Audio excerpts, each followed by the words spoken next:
নমস্কার বন্ধুরা, আজকের আপনাদের জানাবো ডুয়াল ডিসচার্জ ডিএম ভালভকে খুব সহজভাবে সিঙ্গেল ডিসচার্জ ডিএম ভালভে পরিণত করা যায়। আপনারা সবাই জানেন ডুয়াল ডিসচার্জ ডিএম ভালভ কীভাবে কাজ করে থাকে। প্রয়োজনে আমার পুরনো ভিডিওতে দেওয়া আছে, আপনারা দেখে নেবেন। ইন্ডিকেটারের ওপরের গিজটা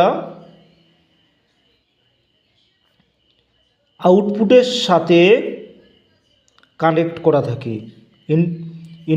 ইন্ডিকেটারটা যখন উপরের দিকে ওঠে, ইন্ডিকেটার ওপরের গিজটি ওপরের আউটপুট হয়ে বিয়ারিং পয়েন্টে যায়। আবার ইন্ডিকেটারটা যখন নিচের দিকে নামে, ইন্ডিকেটারের নিচের অংশে জমে থাকা গিজটি নিচের দিকের আউটপুট হয়ে বিয়ারিং পয়েন্টে যায়।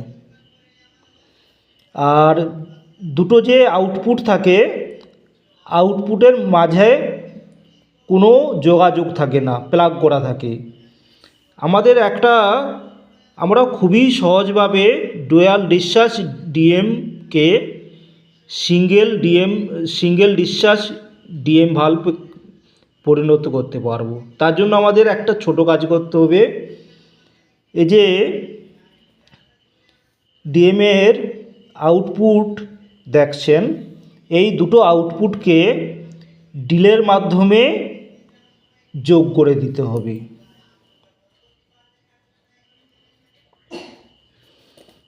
আমি কি করিলাম, ডিল করে দুটো আউটপুটকে একসঙ্গে যোগ করে দিলাম। দিয়ে যে কোনো প্রান্তে আপনি উপরের দিকে বা নিচের দিকে আউটপুটের একটি সাইড প্লাগ করে দিবেন। তাহলে যখন ডিএম ইন্ডিকেটার উপরের দিকে যাবে, ওপরের গিজটি এইভাবে নিচের দিকে আসবে। আবার ইন্ডিকেটারটা যখন নিচের দিকে নামবে, নিচের জমা থাকা অংশ গিজটি এইভাবে পোর্ট হয়ে একই দিকের বিয়ারিংয়ে যাবে। তাহলে আশা করি আপনারা বুঝতে পারছেন।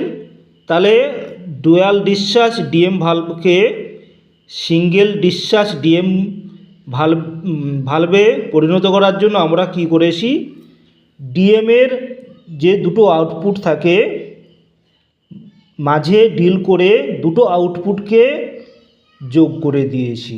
যোগ করে যে কোনো একদিকের আউটপুটকে প্লাগ করে দিয়েছি। তাহলে ইন্ডিকেটারের দুই দিকের গিজটি ডিএমের একটি আউটপুটে এসে যোগ হবে এবং একই দিকে বিয়ারিংয়ে গিজ যাবে। ভিডিওটি দেখার জন্য ধন্যবাদ।